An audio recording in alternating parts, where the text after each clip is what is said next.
O que tem de filho do diabo mercenário atrás de púlpito hoje engravatado, de Bíblia na mão pregando, falando Jesus, Jesus, o que tem hoje é impressionante. Parece que Pedro estava assistindo uma televisão. Impressionante, inigualável essa revelação. Amém. Mateus capítulo 4 diz: Jesus foi então conduzido pelo Espírito ao deserto para ser tentado pelo diabo. Depois de jejuar 40 dias, 40 noites, teve fome. O tentador aproximou-se então dele e disse: se tu és o Filho de Deus, manda que estas pedras se tornem em pães. Jesus, porém, afirmou-lhe: está escrito, nem só de pão viverá o homem, mas de toda a palavra que sai da boca de Deus. Então o diabo conduziu a cidade santa e o colocou sobre a parte mais alta do templo e desafiou-lhe: se tu és o Filho de Deus, joga-te daqui para baixo, porque está escrito, aos seus anjos dará ordens a teu respeito, e com as mãos eles te sustentarão, para que jamais tropeces em alguma pedra. Contestou-lhe Jesus: também está escrito, não tentarás o Senhor teu Deus. Tornou o diabo levá-lo agora para um monte muito alto, mostrou-lhe todos os reinos do mundo em todo o seu esplendor, e propôs a Jesus: tudo isso te darei se prostrado me adorares.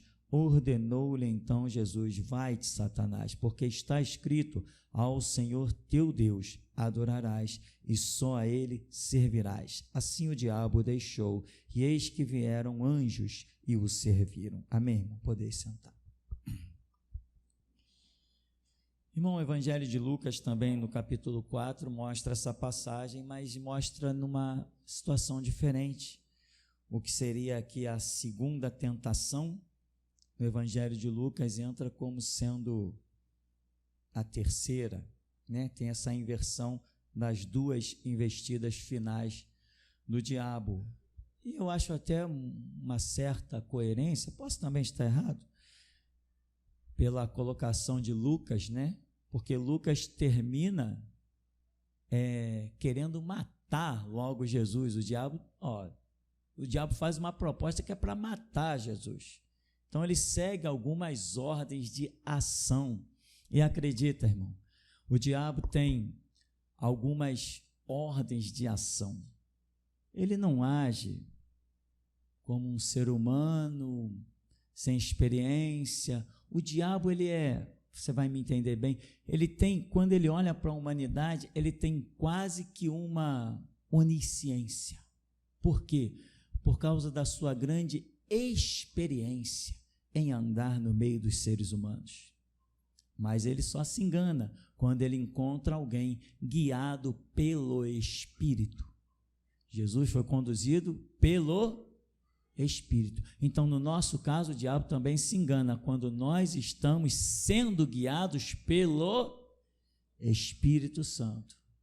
Mas quando é as pessoas comuns, as pessoas que não têm o Espírito Santo, as pessoas que não são remidas e lavadas no sangue de Jesus, que não se renderam ao Evangelho de Jesus Cristo, não, aí o diabo praticamente sabe o futuro delas, mesmo sem ter onisciência, porque o diabo anda no meio da humanidade, irmão, houve um tempo, o livro de Jó, né? Vieram os filhos de Deus se apresentar diante de Deus e no meio deles veio o diabo. E perguntou o Senhor: de onde vem, Satanás? E ele disse: venho de rodear a terra e passear por ela. Não deu uma voltinha, ele veio de rodear a terra e passear por ela, e eu entendo nisso que ele rodeou muitas vezes. Tem alguns loucos que, não, o diabo está preso, só se for dentro da casa do cara, né? Faça-me o favor, diabo preso. Padres pedófilos estuprando crianças nas sacristias, fazendo de adolescente verdadeiro boneco, o cara, não, o diabo está preso.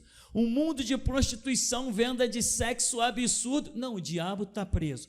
Pegam crianças, sequestram, arrancam os órgãos, é o câmbio negro do comércio dos órgãos, sei lá que nome que dão a esse negócio, e o cara diz, o diabo está preso. A cada 3 dias matam um policial e o cara diz, não, o diabo está preso. Faça-me o favor, vai procurar uma louça para lavar, um chão para varrer.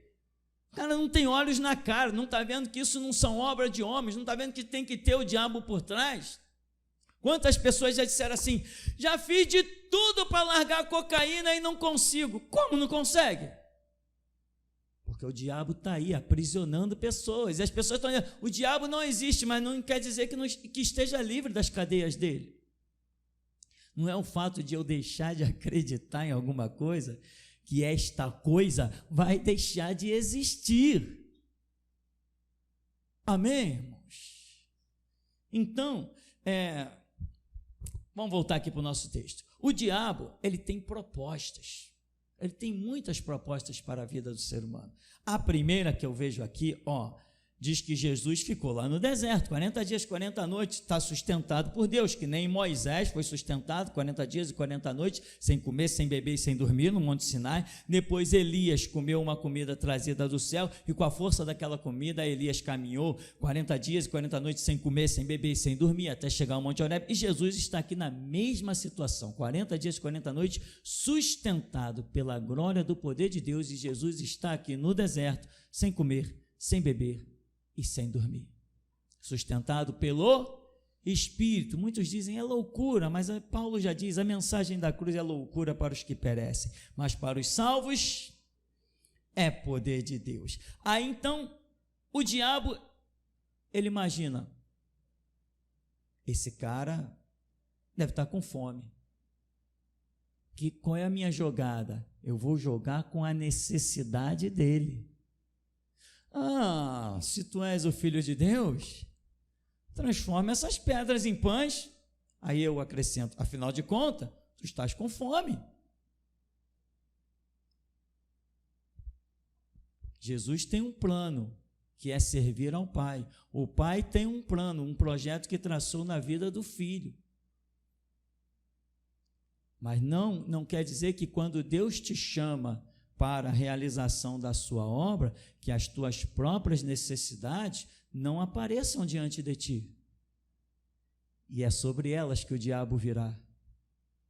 Tu serve a Deus? Tu não tem nem uma casa própria. Jesus não te chamou, meu irmão, para ter casa própria. Ele te chamou para servi-lo. Se tu vai dormir dentro de uma prisão, não interessa. Se tu vai dormir debaixo do viaduto, não interessa. Interessa que você tem que servir. Então, o diabo faz Jesus atentar para a sua própria necessidade. Jesus, homem, a Bíblia diz que o verbo que estava com Deus também era Deus, esse verbo se fez carne e habitou entre nós, e o diabo está tentando, o que prova que ele é um homem comum, igual a nós, ele se fez um homem igualzinho a nós, porque a Bíblia diz que a divindade não pode ser tentada pelo mal. Ora, isso é lógico, como é que uma criatura, que o diabo que é uma criatura, vai tentar o Criador? E a Bíblia diz que pelas mãos de Jesus, por ele e através dele é que foram feitas todas as coisas. Sabe quem criou o diabo? Jesus criou o diabo. Foi ele que criou todos os anjos. Foi ele que criou tudo. Foi ele que criou tudo. E a Bíblia diz que sem ele, nada do que foi feito se fez. Ou seja, sem ele, na verdade, nada foi feito. Tudo que foi feito por ele. Então, o diabo vem, irmão, primeira investida do diabo é a tua necessidade. Por isso que o diabo está hoje usando alguns templos como Igreja Universal do Reino de Deus, Igreja Mundial do Poder de Deus, Igreja Internacional da Graça. E qual é o grande rótulo dessas organizações de Satanás? É a prosperidade. O cara veio no Maracanã, o tal do R.R. Soares, ele veio no Maracanã. Veio caravana do Nordeste, eu disse, meu Deus, que escravidão. Caravanas do Nordeste vieram no Maracanã, para ele distribuir o quê? A semente da prosperidade. Pegou uns grãos secos lá, distribuiu para todo o Maracanã. É o diabo jogando com a necessidade do ser humano. O ser humano quer ser próspero. O ser humano quer ter prosperidade, o ser humano quer ter riqueza, o ser humano quer ter dinheiro. Campanha do empresário. Aí vai aquele bando de gente que nem vaca no caminho do curral, porque eles querem ser empresários. Mas Jesus não nos chamou para empresários, Jesus nos chamou para missionários. Pessoas comissionadas com uma missão. E a nossa missão não é enriquecer a nós mesmos, mas enriquecer o reino de Deus. A minha missão, meu irmão, não é comer do melhor da terra, ainda que isso seja uma promessa de Jesus Cristo. A minha missão não é comer do melhor da terra. A minha missão é regar com o meu sangue a terra. E a semente que nascer regada pelo meu sangue, essa ninguém derruba. Pois nós já declaramos, se com água as sementes germinam, imagina se regá-las com sangue. Foi o que Jesus fez. Se o grão de trigo cair na terra e ficar ele só, ele morre, apodrece. Amém? Se ele ficar, mas se ele morrer, ele vai dar muito fruto. Jesus morreu como? Regando-se a si mesmo com seu próprio sangue. Tu tem fé? Tu tem obras? Você vai ter que consumar a sua obra com seu próprio sangue. Afinal de contas, quando você passou lá naquela porta, você olhou para cima? Está escrito ali, ensinando a morrer por Cristo? Ou está escrito lá fora, venha, esse é o grande dia, traga o seu dízimo, o seu bízimo, o seu trízimo, traga as suas ofertas, está escrito isso lá fora? Não, se tiver, até eu entrei na igreja errada, meu irmão. Nós entramos aqui dentro não é para receber, entramos aqui dentro para dar. E eu não te chamo aqui para receber nada de você, eu tenho há 18 anos dado de mim aqui para você. E é por isso que você é o que é. E é por isso que quando você abre a boca por aí, os pastores ficam horrorizados. E é por isso que os falsos crentes de outras igrejas dizem, não é possível conversar com aquele irmão, porque sabe, eu doei de mim do que recebi do Senhor a você. Existe uma essência de mim dentro de cada um de vocês. E eu paguei preço para isso. Eu busquei a perfeição, eu quis ser o melhor de Jesus Cristo, não melhor do que meu irmão, o melhor para ele, aos olhos dele, não aos olhos de homens. Sepultei toda a minha juventude. Enquanto meus colegas conheciam todos os quartos de hotéis e motéis, conheciam todos os pontos turísticos do Rio de Janeiro, conheciam tudo, eu estava comendo Bíblia para ser hoje o número 1 de Jesus Cristo, para ser o melhor que Deus tem sobre a terra hoje.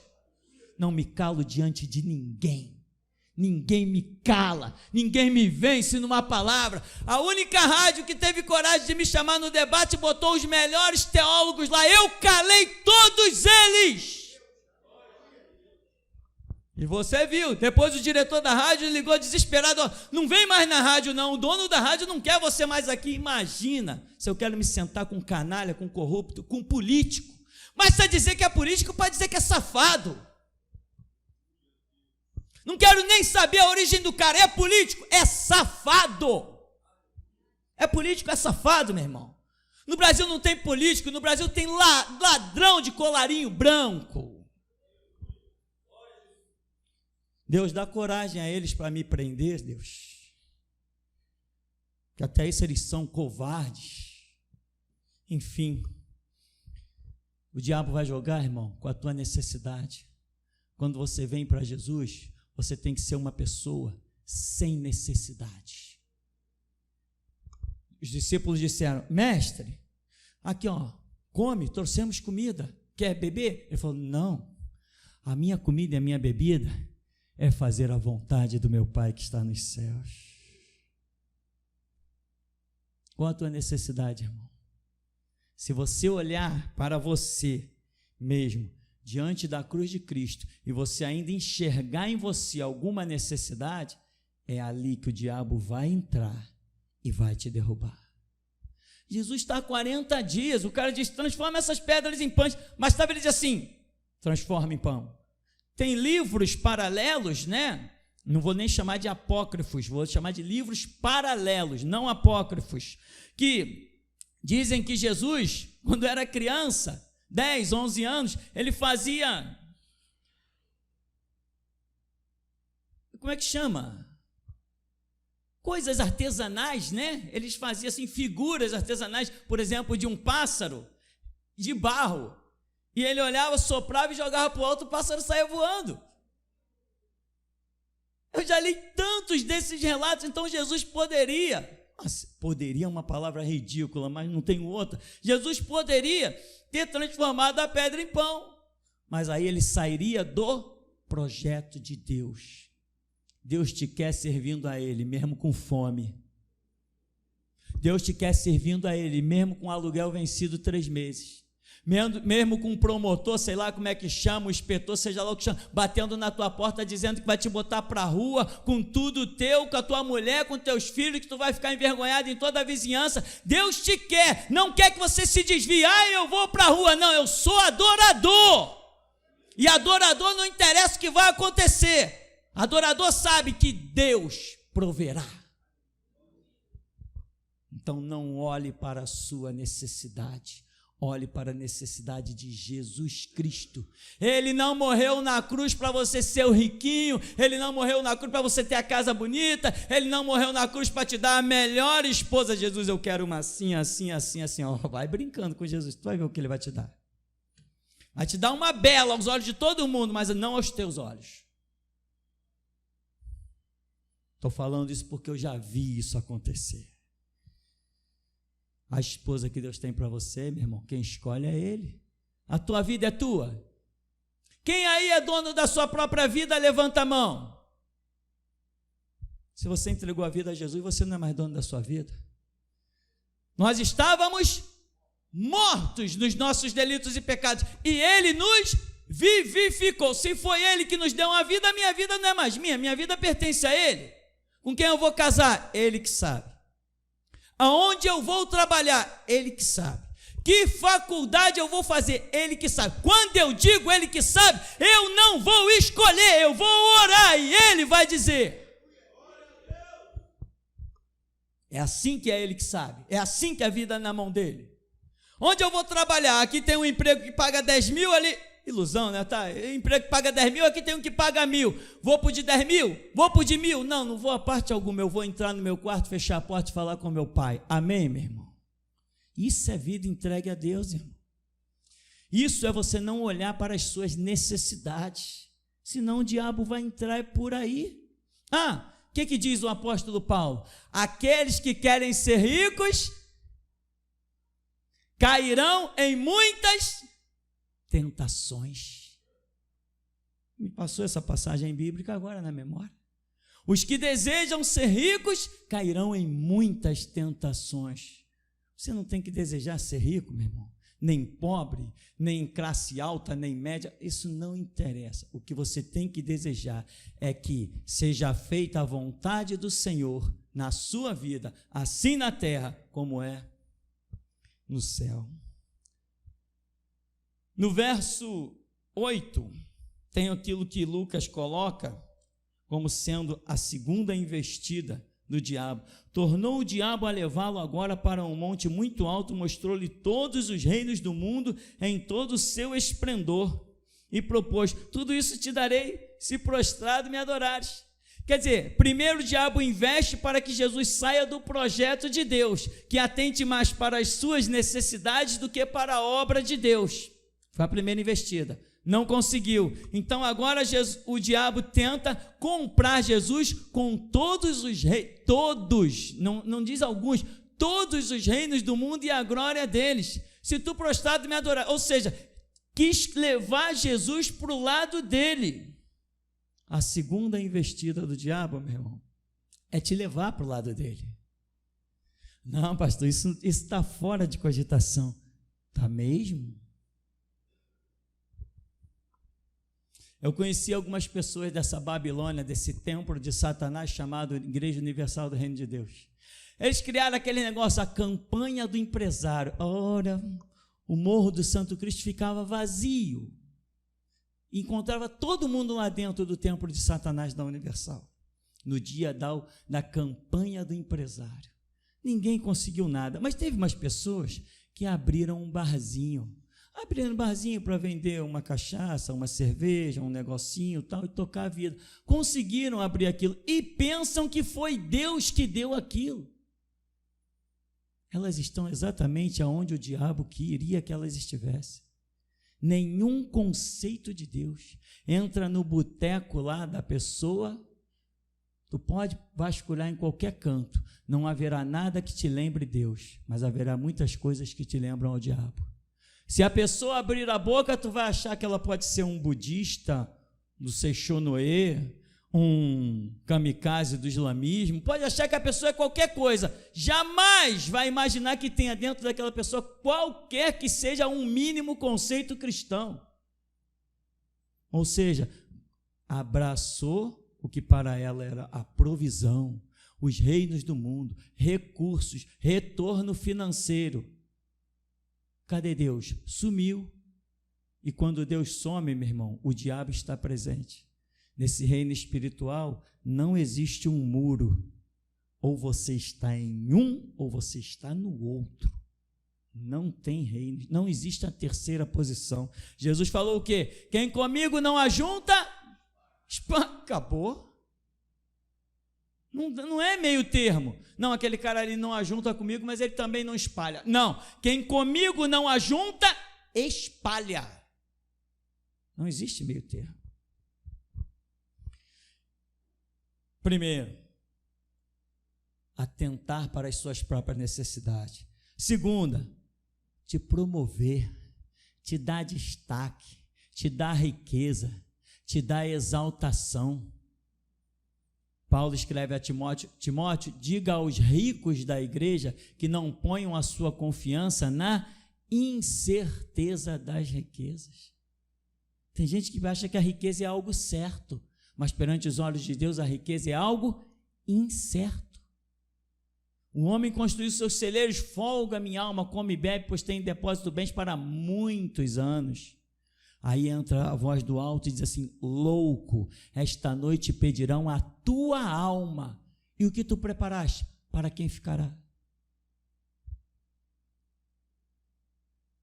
Tem gente que pensa que está seguro, porque tem recursos da terra. Tem gente que chega a um ponto de dizer: não, Deus está na minha vida, olha o meu carro. Deus está na minha vida, olha o meu carro, um monte de lata maldita, retorcida, com pneu de borracha. O cara diz que Deus está na vida dele, o infeliz, o desgraçado, porque ele tem um monte de lata, um motor de 4 tempos, com embreagem, com freio, com pedal. O desgraçado consegue comparar Deus a um carro. Maldito. Tem outros que, não, Deus está na minha vida, eu tenho casa própria. Ô desgraçado, tijolo de barro, a gente chega em qualquer canto, faz numa forma e bota um em cima do outro, faz uma casa. Quer comparar Deus a isso?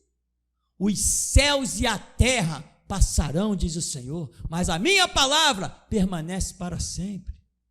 Quem não tem a palavra, não interessa o que tenha, porque tudo que pareça ter, vai um dia descobrir que não tem nada. Não tem nada. Nadinha, meu irmão. Roberto Marinho foi-se para a eternidade. Pior, foi-se para o inferno. Agora ele está descobrindo que não dá. Ele deve estar lá no inferno dizendo assim: onde tem um caixa eletrônico aí para eu retirar uma grana? Breve, em poucos dias lá vai Silvio Santos também. Quero ver se ele vai cantar lá. Cadê o meu canal de televisão para mim cantar Baú, Baú da Felicidade? Desperta tu que dormes, meu irmão.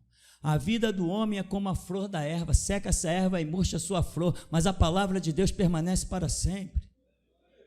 A vida do homem é um sopro nessa terra, é passageira, meu irmão. Você já viu outras pessoas que partiram voltar aí? Quem voltou aí? Quem aí já participou de outras reencarnações? Dá uma de budista aqui, vamos dar uma de budista e de espírita. Quem aí já trouxe experiência das outras vidas passadas? Cadê? Ao homem, diz a Escritura, ao homem está ordenado morrer uma só vez. Depois disso, segue-se o juízo.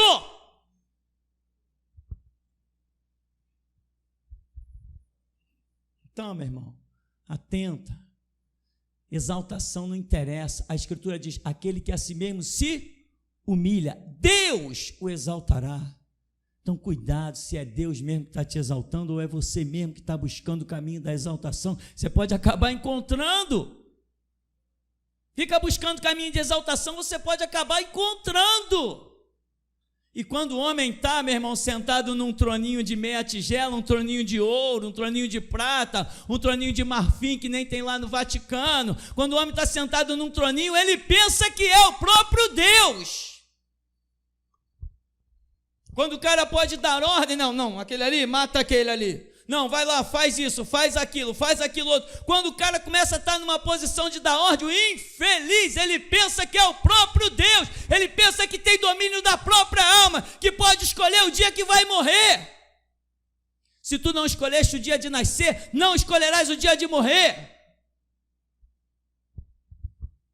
Se tu nunca foste Deus com onisciência, certamente serás julgado como todo ser humano.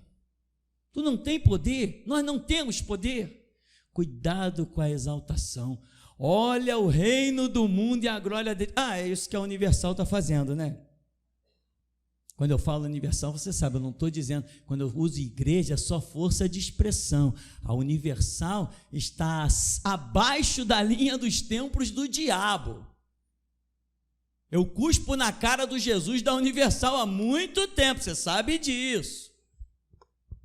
Mas o que faz aquela Babilônia chamada Universal? Aquele antro de prostituição chamado Universal? Aquele grupo de assassinos chamado pastores da Universal? Verdadeiros assassinos! Com todas as letras, assassino mesmo, que mata pessoas, é isso que eles são. Isso aqui não é culto de 4 portas não, tá? Aquele celular lá está transmitindo para o mundo inteiro. E eu vou repetir, assassinos. Os da Universal, da Mundial, da Internacional da Graça, são assassinos. Então, irmão, cuidado com as exaltações, porque eles fazem isso. Vem cá, pega uma pessoa mentirosa, que nem as que eu conheci, vem cá dar o testemunho. Não, eu cheguei na igreja, eu não tinha nada. E agora, conta, depois que você participou da fogueira santa do inferno. Não, depois da fogueira santa do inferno, eu tenho uma casa, e eu tenho coisas que eu comprei que eu nem sei aonde está. Olha, mas engraçado que esse Jesus dele está dando os reinos do mundo para as pessoas. Mas quando ofereceram para ele, ele disse, não quero os reinos do mundo.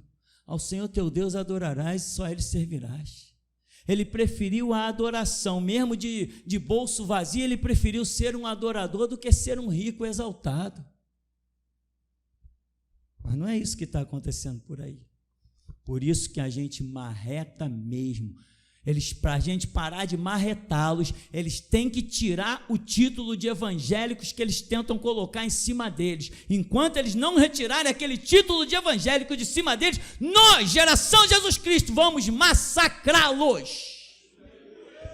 Massacrá-los. E esse recado vale para as assembleias também. Eles vão ter que parar de se chamar evangélicos, parar de jogar o nome de Jesus na lama, porque nós viemos para limpá-lo. Malditos sejam. Eles não são evangélicos. Meu Jesus não sobe em palanque, meu Jesus não entra em congresso nacional. Faça-me o favor. Por fim, irmão, verso 3. O tentador aproximou-se então dele, ou melhor, o verso 5, né? Então o diabo conduziu a cidade santa, colocou sobre a parte mais alta do templo e desafiou: se tu és o filho de Deus, joga-te daqui abaixo. Está escrito aos seus anjos dará ordem a teu respeito, e com as mãos eles te sustentarão para que jamais tropece em alguma pedra. Contestou-lhe Jesus: também está escrito, não tentarás o Senhor teu Deus. A última investida do diabo, irmão, é para você trilhar logo um caminho de morte.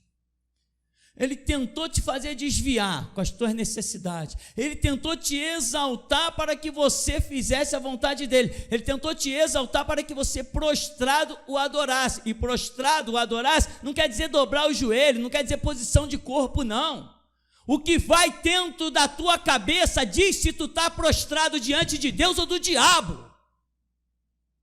O que tu pensa diz se tu pertence, se os teus joelhos estão dobrados diante de Deus ou do diabo. Os teus objetivos de vida, os teus ideais, como você se relaciona com o próximo como ser humano, os teus objetivos a nível social e comum, isso diz se tu estás prostrado diante de Deus ou do diabo.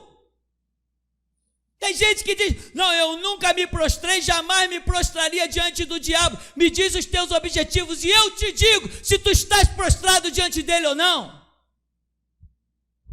Está pensando que adorar diante do diabo, basta se curvar diante do diabo é dobrar joelho? Vai aqui, ó meu irmão. O que se processa aqui dentro da tua cabeça é que diz a quem você serve. Quais os teus objetivos? Eles são de acordo com a Bíblia? Porque só existe uma verdade no mundo. Bíblia, a palavra de Deus. Não há outra. E muita gente está por aí. Não, eu adorar o diabo? Eu não. Ah, você não adora o diabo? Não. Então me diz o que você faz para Deus. Não, eu vou para o meu trabalho, vou para a minha casa, eu cuido da minha família. Então tu adora o diabo. Porque a Escritura diz que tem que buscar o reino de Deus e a sua justiça em primeiro lugar. Não é família, não é trabalho. Quem tem família e trabalho em primeiro lugar está curvado, prostrado diante do diabo. Entendeu, meu irmão? Quer a unção hoje da coragem? Já experimentou um pouco dela, né? Agora imagina que ela será multiplicada 70 vezes 7. Então, meu irmão, eis as investidas do diabo. Cuidado com o que você considera necessidade. Sabe qual é a tua maior necessidade? Servir, adorar a Jesus Cristo. Porque diz a Escritura, Jesus veio ao mundo, fez as obras que fez, realizou os milagres que realizou, e de repente ele chega para uma mulher e diz o que ele veio fazer em nome do Pai. Ele chega para a mulher no poço de Samaria e diz, mulher, o Pai está procurando os verdadeiros adoradores. Que palavra incrível! Muita gente está pensando que Jesus está procurando gente no cavalo, soldado valente, destro ou canhoto, sei lá o quê, que Jesus está procurando quem pegue lá um monte de dinheiro. Está aqui, ó, pastor, eu trouxe um monte de dinheiro. Jesus falou que nada, conversa fiada, dado que sobra não interessa. A viúva deu 2 moedas e deu mais que todo mundo, o nome dela sempre será lembrado. Cadê o nome dos ricos que deram ouro e prata lá no gasofilácio? Quando que Jesus mencionou o nome deles? Quando que nós temos pregado sobre eles? Mas a viúva pobre que deu as 2 moedas será imortal. Meu irmão, esse ministério aqui não precisa de riqueza.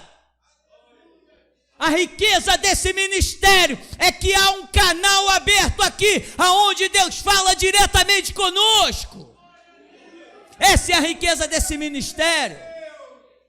E é por isso que somos tão fortes e somos os mais fortes. Porque se andássemos em busca de dinheiro e da nossa própria necessidade carnal, seríamos iguais a essa raça maldita que ficou para trás. Alguns dizem assim, esse discurso inflamado não pode ser mal entendido. Eu digo, não, ele é muito bem entendido. E como ele é entendido. E ai dos que não entenderem. Eita glória.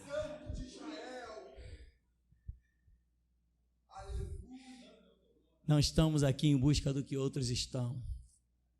Porque Deus foi bem claro conosco. Funda a minha igreja no alto do morro. Porque eu tenho um povo forte para acrescentar nesse lugar. E eu tenho uma grande seleção. E esta grande seleção vai ter início com a dificuldade de chegar neste lugar. E tenho 2 bênçãos para as pessoas que vêm nesse lugar. A primeira bênção é chegar neste lugar. E a segunda bênção é eu permitir que voltem. somos o que somos e vestimos o que somos. Ebenezer, até aqui nos tem ajudado, Senhor. Amém. Pastor, ali, quando nós estávamos de frente à Assembleia de Deus de Madureira,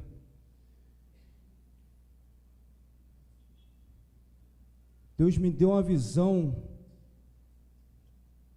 de um fogo muito violento, e ele vinha cortando toda aquela pista ali. A gente estava do outro lado, cantando, cumpriu-se Malaquias, e aquele fogo veio cortando toda aquela via, e subiu uma cortina de fogo, e era lançada para cima ali do templo da Assembleia. E logo em seguida, mestre, os céus se abriu, e com uma tocha de fogo imensa, descia em cima daquele lugar, e Deus decretava o juízo dele sobre aquele templo. Até aqui. Amém. Mestre, foi na segunda igreja, a Assembleia de Deus, eu tive uma visão do anjo de pedra. Ele segurava as duas mãos, uma de cada lado, como se fosse esmigalhar a igreja. Essa foi a visão que eu tive lá no nosso trabalho, na segunda igreja. O anjo de pedra segurava a igreja como se fosse apertar, esmigalhar o prédio da igreja. Amém.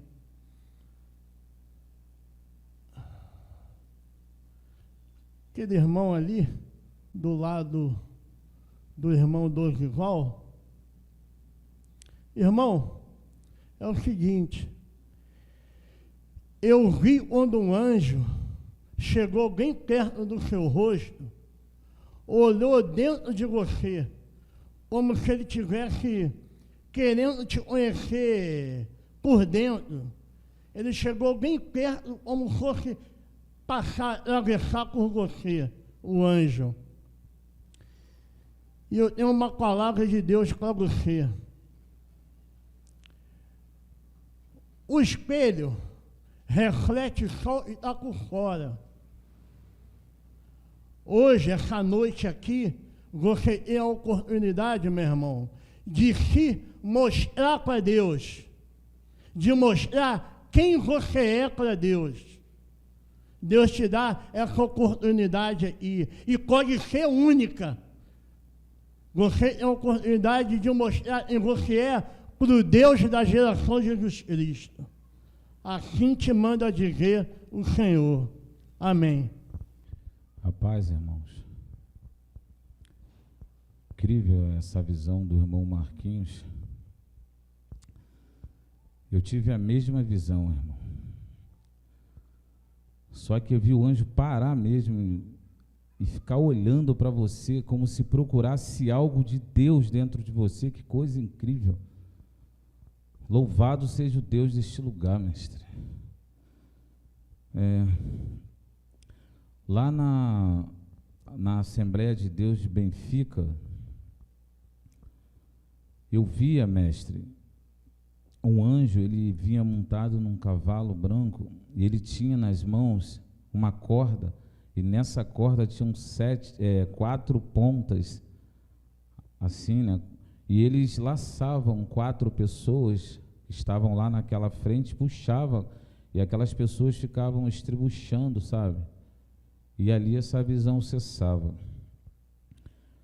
Chegou um momento em que eu via um homem sair de lá de dentro, e esse homem, ele ficava olhando para a placa, né? A gente estava ali louvando, ele ficava admirando aquela placa, mas tinha nele um ar de interrogação. Ele não estava entendendo o que estava acontecendo.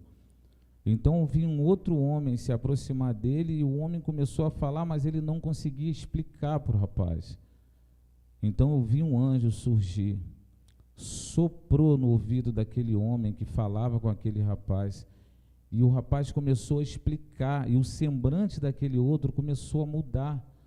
E eu via que ele queria ir embora, mas ele não conseguia. Essa visão foi tremenda, e o anjo o tempo todo instruindo um para falar com o outro. Que coisa tremenda. E quando nós chegamos lá na Assembleia de Deus de Madureira, Deus me fez observar a fachada daquela igreja, e tinham vários demônios, como se eles protegessem aquele lugar. Então Deus me fez observar o céu, então eu vi o céu se abrir, e vi um homem num cavalo, e atrás dele um exército de anjos muito intenso, muito grande. E quando aqueles demônios contemplaram, simplesmente eles correram, desapareceram daquele lugar. E chegou um momento ali, quando estávamos na frente, que estávamos louvando, então vi surgir um leão. Esse leão, ele começou a andar ali no nosso meio, e ele olhava para aquele lugar, ele rosnava, mestre.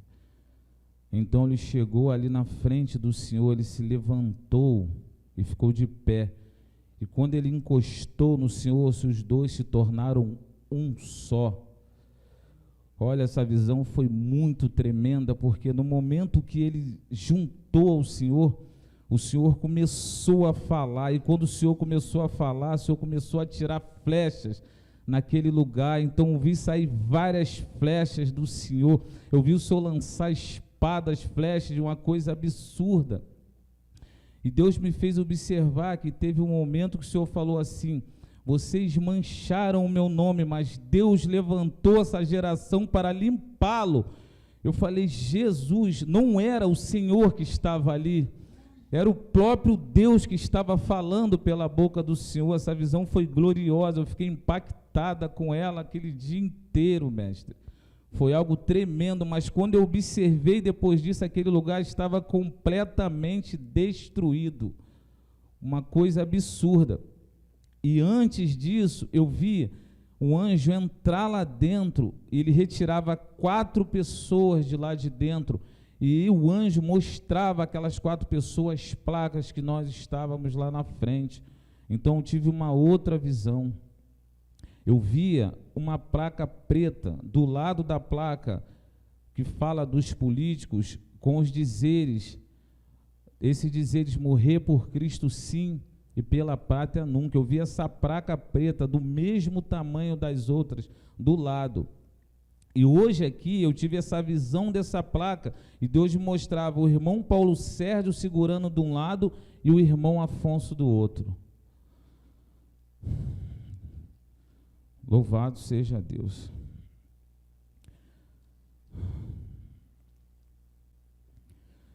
Aqui hoje, mestre, no culto, assim que o Senhor começou a oração, eu via Deus me fazia mostrar o mapa do Brasil.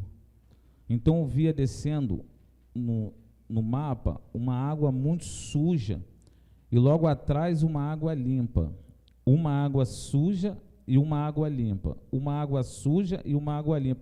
Isso durante 4 vezes, eram 4 vezes água suja e 4 vezes água limpa, sendo que a última água era limpa.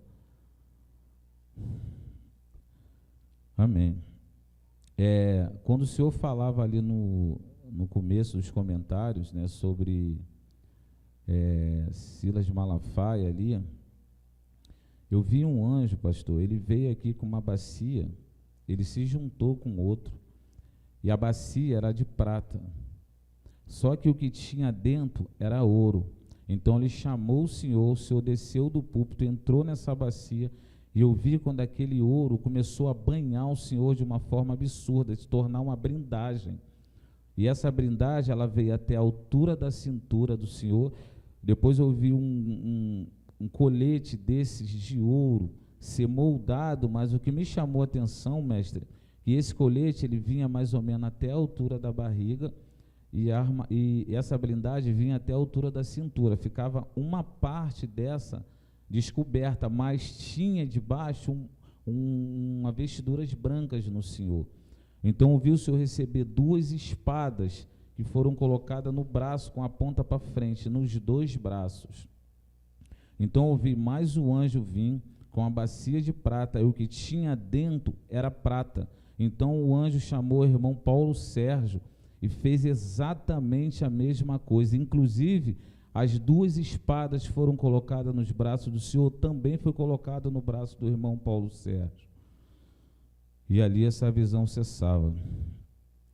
Eu via entrar aqui, pelos corredores, um globo terrestre muito grande, mais ou menos na altura dessa coluna. Ele vinha rodando, rodando, e parava aqui na frente do púlpito. Amém. Durante a palavra, eu via cair alguns pães, sobre a igreja, e algumas pessoas pegavam esses pães. E também, mestre, durante a palavra, eu olhava para o Senhor e toda hora o Senhor mudava de cor. Incrível, só que era de uma maneira muito rápida. O Senhor mudava toda hora de cor, voltava para a cor do Senhor, daqui a pouco o Senhor ficava completamente branco, depois ficava completamente escuro. E Deus me fez entender que tem pessoas novas aqui dentro, e a cabeça dessas pessoas estava dando um nó. Foi esse o entendimento que o Espírito Santo me deu hoje. Amém, igreja. Louvado seja Deus.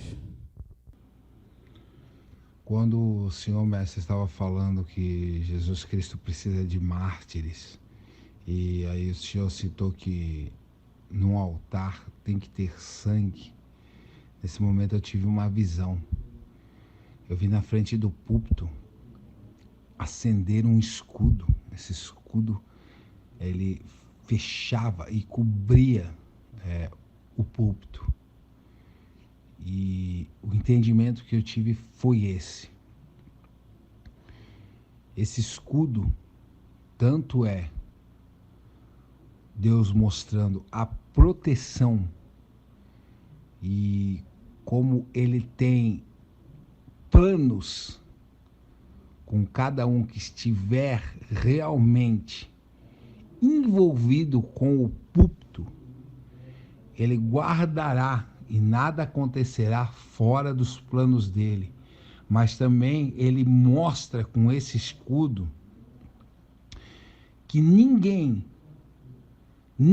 consegue atacar esse púlpito, ninguém consegue chegar a esse púlpito, ninguém consegue ferir esse púlpito ou até mesmo entender esse púlpito. Esse é o significado do escudo. E essa visão continuou, e eu fui levado pelo globo terrestre, e eu vi várias pessoas verem o Senhor em telas de TV e em telas de computador, em vários outros lugares. Foram muitas pessoas que eu via na visão, algumas sentadas em sofá, outras em seus quartos, outras orando e ouviam áudios, enfim. Todas essas pessoas tiveram contato com o ministério, e algumas ouviam e o Espírito passava delas. Outras ouviam e levantavam de onde estavam, sentadas, enfim, ajoelhadas, sentadas na frente de computadores, em sofás, e ficavam de pé e levantavam sua mão direita para o céu. E nesse exato momento, elas ficavam vestidas com a camisa preta do ministério. E assim diz o Senhor: trarei um grande mover que envolverá pessoas como nunca antes, mundialmente, todas ligadas a este púlpito. Amém.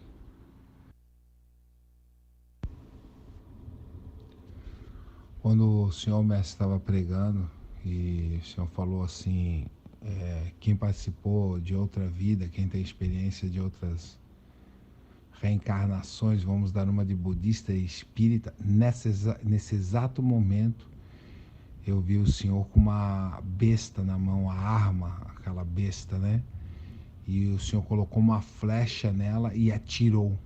E essa flecha saiu do templo e foi cortando várias partes do Brasil. Amém. Eu tive uma visão onde eu vi um grande alicate ficar voando por cima dos irmãos. Então um anjo desceu do céu e pegou esse alicate na mão, e esse alicate se tornou pequeno e ele foi entregue ao Senhor, mestre. E o entendimento que eu tive desse alicate é que esse alicate seria um instrumento que Deus está lhe dando, mas ao mesmo tempo eu sinto que isso já é parte do Senhor. Amém. Assim diz o Senhor. Ninguém terá vida se não estiver debaixo da autoridade deste púlpito. Muitos pensam que seguirão um caminho comigo, diz o Senhor, sem estarem ligados a esse púlpito. Pois digo eu, nunca isto acontecerá, pois limitei o meu caminho a este púlpito. E a ti, meu sacerdote, o que tu cortares será cortado, e eu não atarei. Amém. Quando o Senhor, mestre, estava falando sobre as assembleias, eu tive uma visão. Enquanto o Senhor estava falando, eu via um homem nu. E esse homem nu, ele tinha uma serpente que enrolava-se nele. E essa serpente se enrolava e a cabeça da serpente ficava uniça à cabeça dele. E a serpente falava e ele era influenciado e falava aquilo. E esse homem nu, ele tinha até trejeitos de homossexual. Então eu vi por cima da cabeça desse homem o triângulo da maçonaria. E atrás deste homem, na visão foi mostrado uma árvore seca. Uma árvore já muito velha, muito seca, sem frutos, sem nada já. Essa árvore ficava por trás.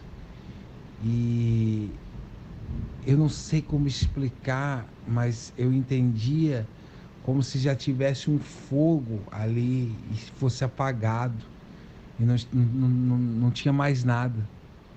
E isso daí, o entendimento que eu tive, são as assembleias. Isso é o que acontece nas assembleias. Essa visão que foi me mostrada é a própria assembleia. Amém.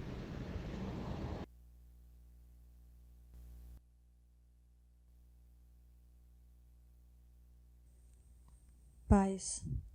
Elias, logo na primeira oração, eu vi quando chegou um anjo e ele era muito grande. Ele se posicionou à sua direita e ele estava com a espada desembainhada. Ele olhava para toda a igreja.